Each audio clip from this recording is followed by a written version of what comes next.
Macho-NerdToys, episode 1.2, I guess.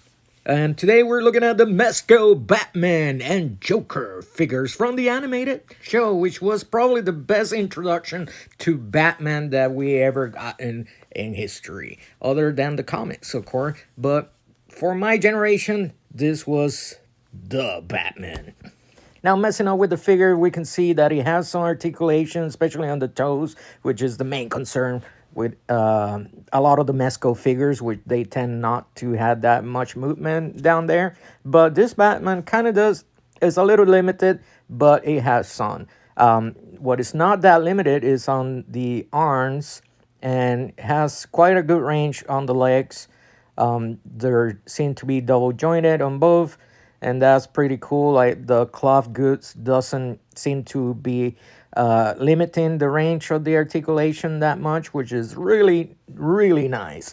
The soft goods and the cape, I think, is probably one of the best. I like how you can just move it around and it just will stick to a pose and everything. There's a little bit of a bulge in there. I don't know what's going on with those underpants. Bat underpants. We can get some crease when you move the leg and leave it in that pose for too long. Now the neck doesn't have really any articulation, so he's not able to look up. But the torso can bend backwards quite a lot, but not front towards that much. Now the poses of this guy, he really looks like the animated figure, and you can see the crease and that underpants I was telling you about in here. I like that if you put this like in the dark, he'll get some type of reflection. Now let's look at the accessories, which I like that Mezco always get those bags so you can put your accessories for your figure. Now he comes with quite a lot of accessories, but he comes with one less head than the Joker, which I thought, why? And honestly, the selection of the other head sculpts, I feel that it is okay, but it could have been better. It's 23 accessories in total, and they're pretty decent. And a little bit, I would say, be careful with using them. They could be a little delicate to when posing and stuff, but as you can see, if you want your Batman to do some gassing effects on night vision and stuff, and your videos like I'm doing right now, then yeah, hey, look, he's freaking out. I'm freaking out, man. I'm Batman. I'm freaking out. I got the scarecrow figure. And then I got some fireworks for some reason. Now the grappling gun is exactly as it is in the animated show. It comes with a wire line, but it has some rectal dysfunction condition, so we'll feel sorry for them.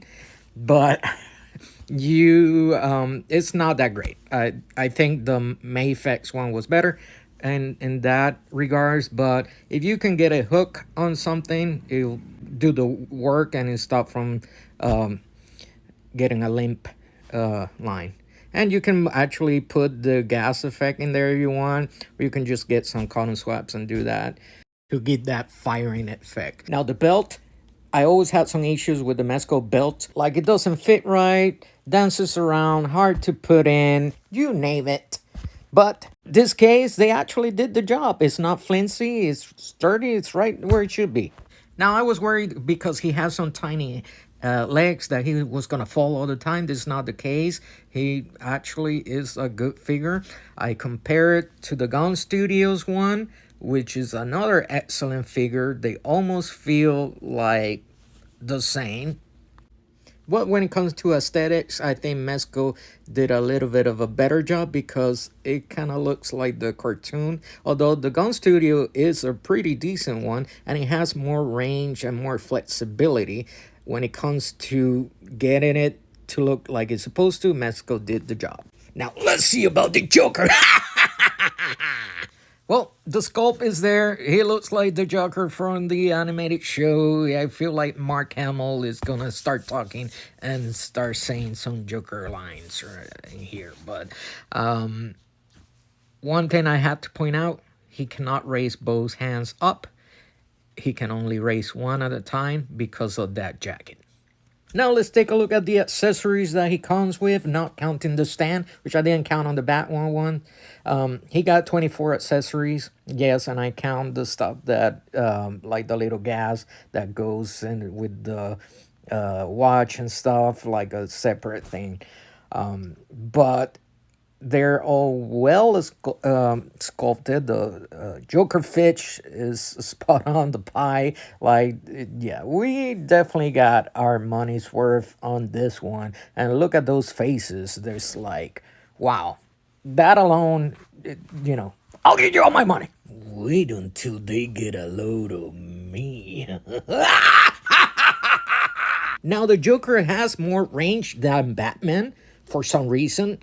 The only thing is, like I was telling you before, cannot raise both hands at the same time because of the jacket. I'm sure if I take that jacket out, he'll probably be able to raise both hands without any problems. So if you don't mind that, I think that is really the main issue that I have with this figure, because otherwise, with all the cloth goods that he has, and I don't feel like he has that much limitation except for that part.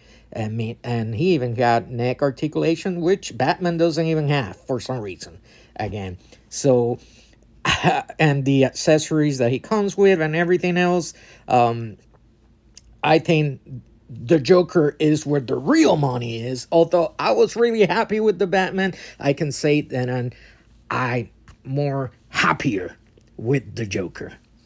And I don't know, I even thought he's a clown and is supposed to make you laugh and be happy. Well, he did the job, but he's the clown prince of crime, so he really will not make you laugh. He will make you laugh, and you will, unfortunately, pass away laughing, because he is a criminal and a maniac and a sadistic character that for some reason people enjoy maybe too much, and that's okay. I mean, we all have our favorite villains, and if you like the Joker, hey, just don't like him too much, all right? That's all I'm saying. How about if I tell you a joke? A knock-knock joke. Here. Knock, knock, knock. Nice to see you. And like I was saying before, so you can compare, the Joker does have more range in articulation than Batman. At least just a tiny bit more on the leg range than Batman. I feel the Joker can probably do a better split than Batman, as you can see here, and his torso moves back and forth better. And compare with Batman, they're about the same height. I'm not sure if that is correct. I would like to say that maybe the Joker might have been a little bit smaller, but Batman is just a tad bigger than the Joker, which is, I'm not sure if that's accurate. But that is something that Mezco drops the ball all the time. Now, we're going to see Joker with a couple of his accessories, so let's see what we got. Roll it.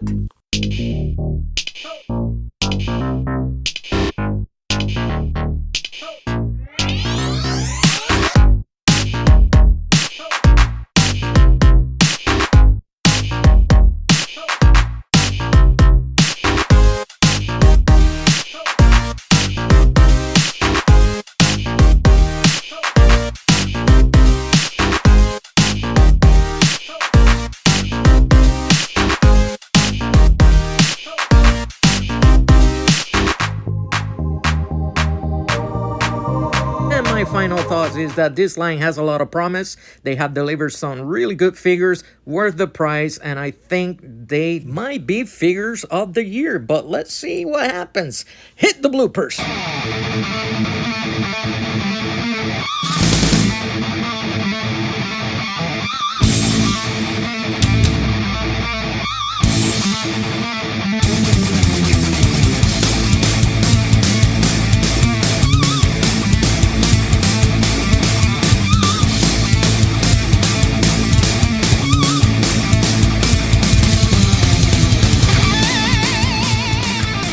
And as always, thanks for watching, and thanks for 200 subscribers, and maybe 500 subscribers. There might be some giveaways.